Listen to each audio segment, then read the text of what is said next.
The Entrepreneurial Journey Podcast. We're talking business and building a culture that's kick-ass. Where we make it happen, grab your seat, let's have a blast. At the Entrepreneurial Journey Podcast. Hi, and welcome to the Entrepreneurial Journey podcast. I'm absolutely delighted today to have Matt Haycox with me. Hello, Matt. How are you? Very good. Thanks, Rebecca. Thanks for having me. Absolute pleasure. Now, just when we were chatting there, you were saying I was to describe you as a businessman. So what kind of business are you involved in now? What do you do these days?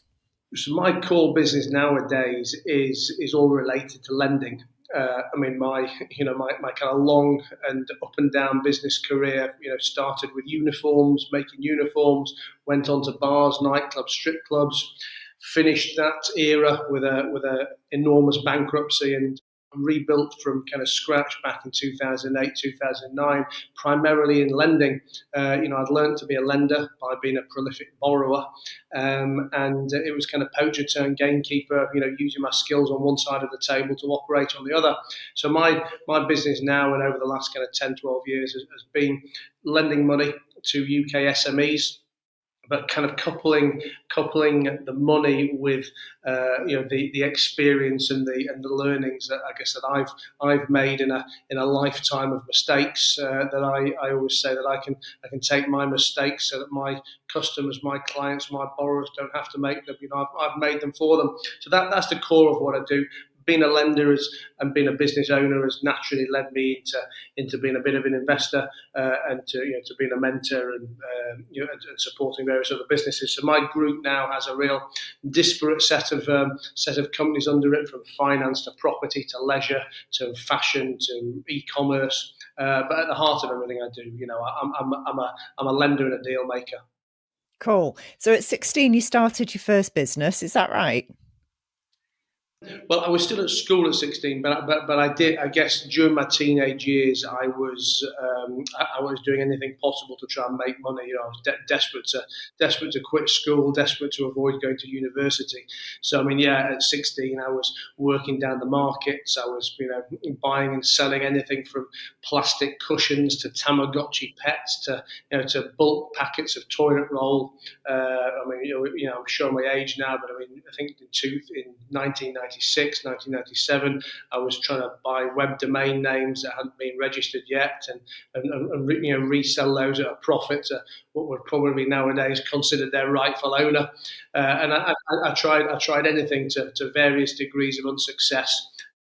Couldn't avoid finishing school. Did manage to avoid going to university, which was by going to work in a family corporate clothing business, which was failing quite heavily, and it was a perfect learning opportunity for me to really get stuck in at the deep end and deal with every conceivable problem imaginable. We had customers that didn't want to buy from us, suppliers that didn't want to supply us, banks that wouldn't fund us, staff that didn't, that either didn't want to work there or were totally just complete piss takers if they were there.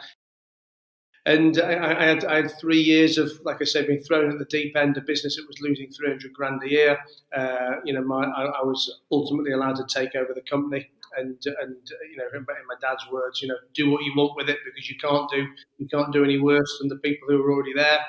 And we went from losing $300,000 a year in year one to making $30,000 a year by the end of year three.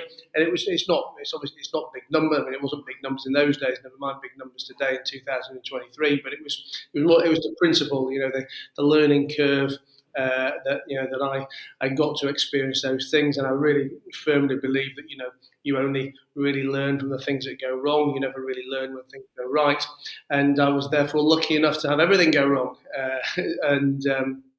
I think I had more problems in 3 years of that at the age of 18 than most other business owners would have in a lifetime. So it was a fantastic learning experience for me. Sounds like it. So where did this desire, when you were growing up, come from to earn money, to do a Del Boy, to wheel and deal and buy and sell? Where's that come from? My dad owned his own business. Okay. So I obviously grew up in an entrepreneurial-ish household. I mean, I say that because because it was true. He was a business owner, therefore an entrepreneur. But I mean, we certainly weren't a household like I would say that my children grow up in today, where I am, living and breathing business, 24/7. I mean, like my dad was a very hard worker, he's a guy from a council estate that, ultimately was the first guy in his family to go to university and went on to to build a successful business and sell it. But, so him and I are still very different people, but obviously that gave me probably some interest. But I think, being honest, the real I guess motivator for me was just making money back then.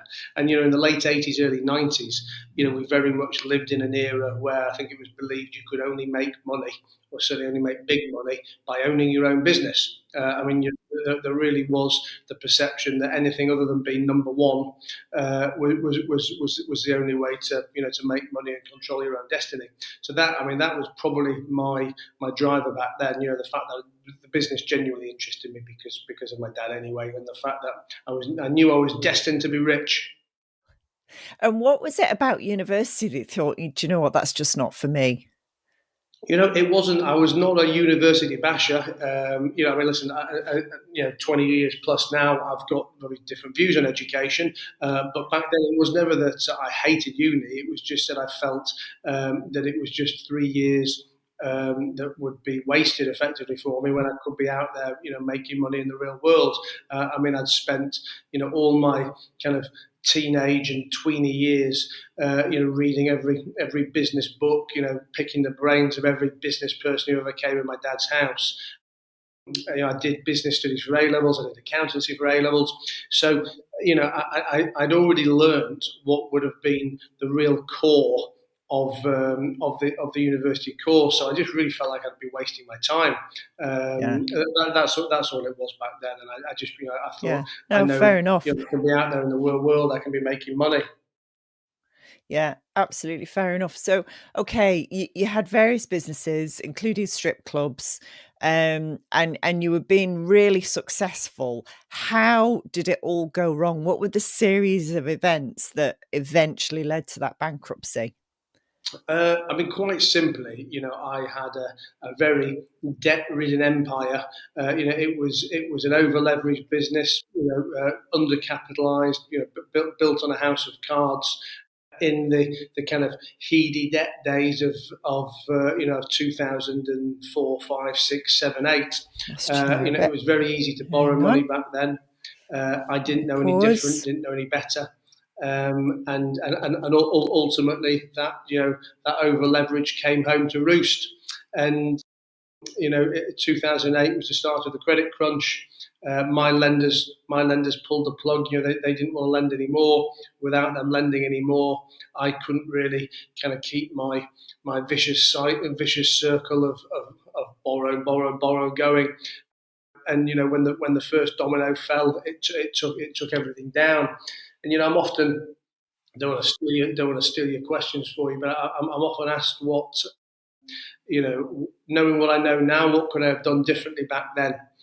And it's something I've only really thought about heavily over the last few months when I've been asked this question. And quite honestly, I don't think there's anything different I could have done back then, because the business was totally over leveraged, totally undercapitalised. So the short answer is the best thing I could have done back then is borrow cheaper money and raise greater equity. But I couldn't do. It was impossible to do either of those things because of the natures of the business I had. Hence why I went down the route that I went down. So I really just have to kind of look back on it as one of those things that I couldn't have done any different.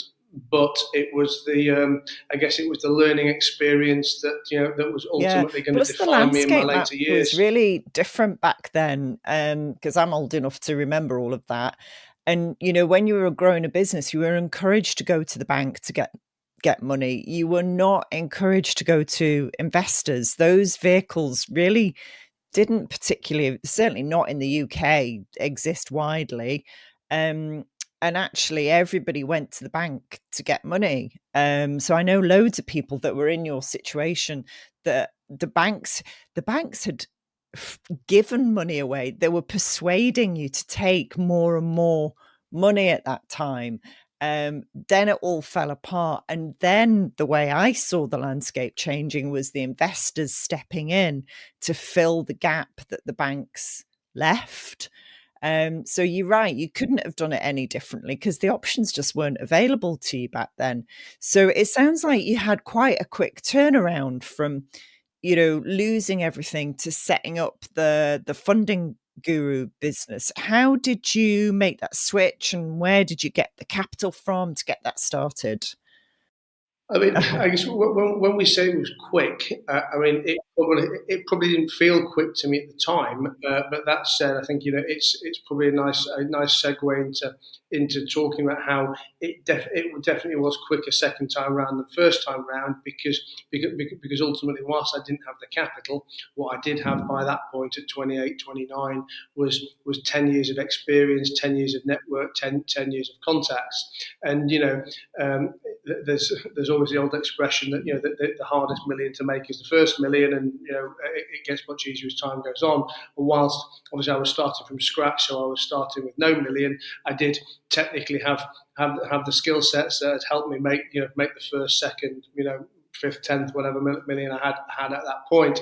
So I think that's an important point to take on. But I mean, how I did it. Ultimately, I always say I don't have an exciting, motivational, romantic answer here. Look, I was bankrupt at 28 years old. I was married with a mortgage and a 1-year-old daughter, and I had two choices. I could sit at home. I could cry in my soup and be the victim and watch Jeremy Kyle all day and talk about what could have been, or I could get back out to work the next day and get cracking. And ultimately, I always say I had a family to provide for, and I was never born to be poor. So I had to get back out there and get some work done.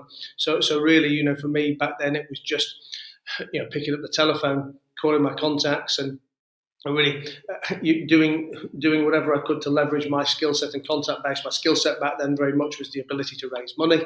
I'd spent the previous 6 or 7 years learning every kind of niche lender, niche investor that I could, again by accident, because I was building them to run my own businesses with.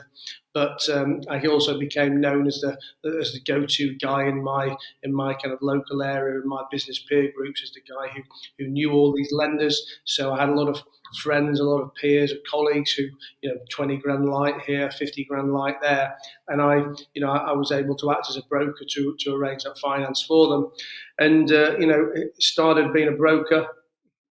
Started to do a little bit of lending, from the broking I had, and then ultimately managed to tap back into some of my previous investor base, but build a new investor base. And it's really just snowballed from there over the last 10 or 12 years. I mean, the business is obviously materially different to what it was back then. I mean, I remember the first investor we had back then, gave me something like 100K. Which I've obviously then got to chop up into lots of loans to diversify it. So back then, we're making 5 grand loans, 10 grand loans. Then the next investor came along, we probably got 250 grand off him. So then all of a sudden we could be on 20 grand loans, 25 grand loans. I look at where we are today. My biggest investor's got nearly 20 million invested with us. He writes single ticket loans with me for 4 million, 5 million, 6 million, and I guess really it's been building on that track record, building on that experience, but primarily building on my network, which is something I talk about all the time. Something I'm an absolute passionate advocate for the importance and power of networking. And I always say that if I look back at the last 15, 20 years of my career, there's probably, in terms of positive defining moments, there's probably 5 or 6 key moments where I know that, I kind of went from level 1 to level 2 to level 3. And every one of those steps was always down to the fact that, somebody made it happen for me. But that somebody was a relationship that I'd sought out, built, nurtured over a period absolutely. of months, You've got to be in the room, you've got to be talking to the right people, and actually sometimes it happens in quite an accidental way, doesn't it? You come across people that you weren't really looking to connect with, you just happened to be in the right place at the right time, having a conversation with them. what I always say to the business leaders that we support is that, look, have in mind where you're heading, have your big vision in mind, because you could be having a conversation with that person. And unless you've got where you're heading in mind, you don't know that that person's going to able to connect you, add value, whatever it is. If you're going in blind, that person will walk by. You won't know what it is that they've got to offer you. So you've got to have that in mind without a shadow of a doubt. So you're in a unique position, Matt, which is you've got a really clear understanding of small to medium-sized businesses and what makes them succeed compared to the ones that don't succeed. What do you think the key nuggets are for our listeners? Because they're our listeners, the small to medium-sized enterprise business owners. It's interesting because I'd actually almost look at it the other way around. In suppose not what are the key elements to succeed, but what are the key elements that make so many businesses fail. And I don't know. Maybe I'm just a cynic in my old age with it now, because and I see so many borrowers, day in day out, where when I look at the propositions, there's so many glaring holes in there. But I think in terms of being better than the next business, in terms of going forward, we only need to be a little bit better, or we only need a little bit more information than the rest of the world to make a lot more money, to be a lot more successful. I think where I find that most other businesses fail is really down to the lack of education, down to the lack of knowledge, which I ultimately think comes from an arrogance or a stupidity. And the example I always give is being in business, being a business owner tends to be quite a binary thing. You're either a business owner or you're not. Whereas the analogy I would give is, let's take sport. If I said to you, I fancy playing football, I've just bought a football today, I'm going to go and have a kick around, there would never be any possible thought process in your head or my head that this weekend I'd be playing a game with Manchester United. It's just completely obvious. There wouldn't even be any prospect that I'd be playing in a Sunday league. And what I would probably do is have the humility to know that I should be hiring a coach and learning some skills. And that's obvious. That's just very obvious in business and in sport and in so many other areas of life. But we don't have it in business now. Whether it's because the barrier to entry in business is so low, or whether it's because, like I said, people feel stupid for asking for help or whatever, I don't know. But what you tend to find is someone starts a business today, and tomorrow they're a business owner, and they feel that they sit shoulder to shoulder with an Elon Musk or a Richard Branson or Matt Haycox or whoever it may be, who's got years of stories and years of scars, and both good and bad. So what I tend to find is the reason most business owners go wrong is because they just don't know the things. Like they've got complete financial illiteracy, or they pass too many things out to too many people. Whether that's, I don't know, the marketing's wrong or the sales are wrong, or whatever it is, because they hire this person or they hire that person, but they've never learned any of these skill sets themselves. And I could talk on and on and on and on about that area, but for me, I just see in general, whether it's business owners, whether it's employees, people just stop learning the second they leave school, and ultimately business. Like sport, it's a game, it's a learning experience, it's a constantly moving feast. It's whether it's, obviously AI is on the tip of everyone's tongue nowadays, aren't they?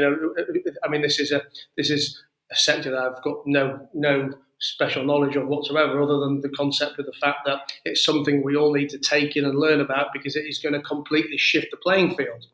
And as a business owner, I don't pretend I need to learn how to code some AI and be a super tech guy, but I need to learn how that is going to impact on me with my staff or my customers, or how people are going to interact with me or whatever. The successful business owners are the ones that acknowledge that they know very little, and they should always be out there learning. Yeah. And a lender. I mean, if we go back to, let's say, 2019, I mean, we've been talking, let's say people in the lending industry, insolvency practitioners, bankers have been talking for years, really, about the fact that there's so many businesses that have just been trucking along, either doing nothing, zombie businesses, or just kidding I themselves don't by think being it's able to callous. borrow I more relate money it to to the natural survive another world, month, borrow and that more we money have winter. to make the payroll. We have winter, And then so when things die COVID off. happened, Things need to die off, so other supposed to be the new end of stuff this. We comes thought, through. well, hang on a minute, And actually, whilst income's dried recessions are up, hard, availability particularly to for those capital who is are going to dry directly up. affected, These businesses and which like have been you, waiting to fall over, I lost my business in now will fall 2008, my over, recruitment and that was business. going to be But the kind of again, line that in would all draw. honesty, it And had in been fact, the limping exact along opposite for a few happened. I mean, years anyway. business owners never had So, it so I good in COVID. completely empathise with Grants, that. bounce back But loans, actually, CBILS loans, from that and comes everything else. really So good that stuff, kicked the because, can down like the road for you, another year or learnt a so. ton of And lessons, then when we came didn't out of repeat the same COVID, then that mistakes was again, that was again, supposed to be the next, and actually the able next now to share opportunity that for these information businesses with other to fall people over and and fold. But demonstrate, then there became even more where not to availability of go capital down that path, because than there it was leads to all before. kinds of problems. And this has gone on and on But and we on. need So that. We all these need a businesses good that clear should never have out survived, every, that can't survive 7 to without 10 borrowing years, money, that so that can't the new survive without ideas come through. stringing You the see, some creditors of the out, biggest, most should have come successful to an end. businesses But I do are believe born during a we've recession, now hit that point. because mother is the Capital necessity is of getting more invention, scarce. and human beings are really There's creative and really definitely inventive clear when their fear backs with are lending against the wall. institutions. And there's nothing Asset worse prices are for starting to go down, commerce to property get fat and prices are starting lazy. to go down, and It doesn't suit it's the business to beginning get of fat and the lazy. Loads of negativity. examples of And that that we've is seen also, over no, the I years. can't say if So it's I going to agree, happen whilst it's tomorrow, if it's going to harsh, I happen in think 6 it's months, really 12 months. necessary, because that's But where at the some really point good over the stuff next 12 begins to months, emerge. 100%, So, okay, you said everything before will fall you're off a kind cliff. of Asset building, prices, sounds house like prices, almost like a war chest, lack of capital. Matt. Now, So are you looking I to also think pick you up can some argue it two bargains? ways. Are you And looking to sort of obviously, capitalise the on people some who are losing interesting are going to feel very opportunities sad when and that badly done comes? to. But I would also argue that 80% of those people who are losing should have lost 5, 6, 7 years ago because they were deluded.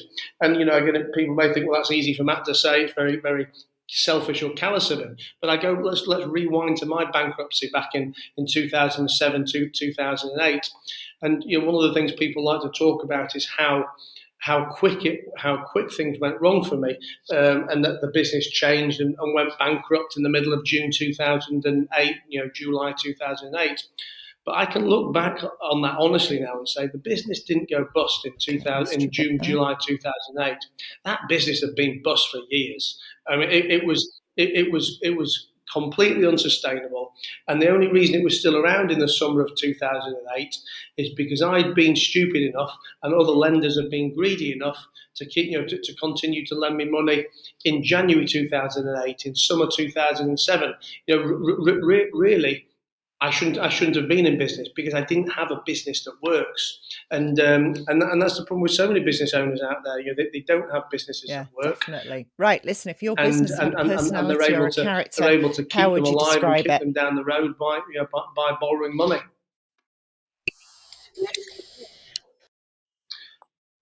Yeah, totally. Have you matured, Matt, do you think? Yeah.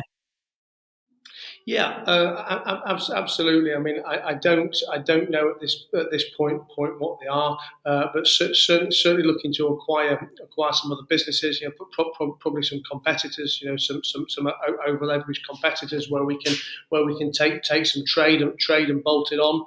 I think particularly in our leisure division, we've got a group of bars and clubs. I mean, that's an industry which has really been struggling over the last couple of years. The leisure operators are over geared. They've been struggling with rising energy prices and lower customer spending. So I think there's going to be some great opportunities there. Listen, so but, small businesses out there, small to medium sized businesses out there, they go to fundingguru.com. Is that right? Effectively capitalise on is the ability to go and hire some great staff at all areas of the business. From C-suite down to more administrative positions. Get some great people at fair prices.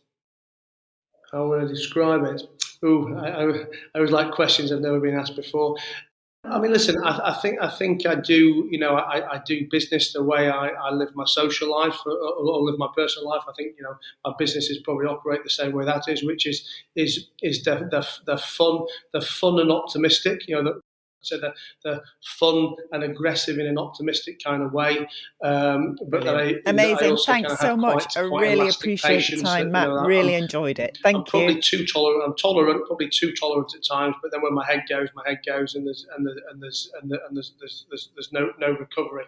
I don't. Which, to be honest, I don't think that's necessarily the right thing. I think an area I've been working on for me personally lately over the last kind of 6 to 9 or 12 months has been trying to be more honest earlier on in the game with people. And I guess I used to hire quite rapidly and put people in positions and leave. And I'd always say I kind of give them enough rope to hang themselves.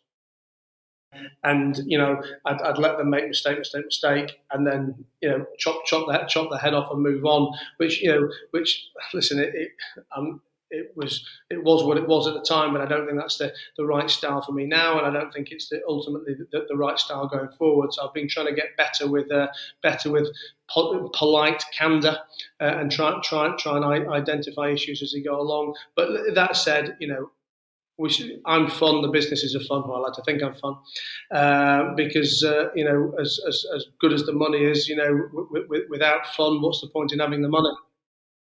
Oh, I think I'm going backwards. Have I matured? I don't know. I mean, listen, I've learned. I've certainly learned. I don't feel. I mean, listen, I don't feel any older than I was 25 years ago. And I sometimes say it in jest, but I mean, I do honestly feel like I'm getting younger every day, and I think that's just because I love what I do, whether that's happy days or challenging days. I really do very much love what I do. So we tend to use the word mature, in terms of kids to adults, don't we? So I mean, I still think I'm the big kid that I always was. Many people sound very immature, but no, listen, I learn and grow every day. But still try and wake up tomorrow younger than I was yesterday. If you want to borrow some money, come to fundingguru.com. Yeah, fundingguru.com, fundingguru.com. If you want to learn about business, get business news, listen and talk to me in general, come to matt-haycox.com. That's matt-haycox.com, and that will kind of start you off on your journey to find my podcast, find my news portal, find my social channels, and everything else. I've got a lot of content out there. I do a lot of podcasts. Everything for now is free. My only agenda, as we said before, is that you kind of get to know who I am, and hopefully one day do business with me. So everything I do, I'm a pretty open, transparent book with it, and put it all out there for free. Yes, Rebecca, thanks for having me. The Entrepreneurial Journey Podcast. We're talking business and building a culture that's kick-ass, where we make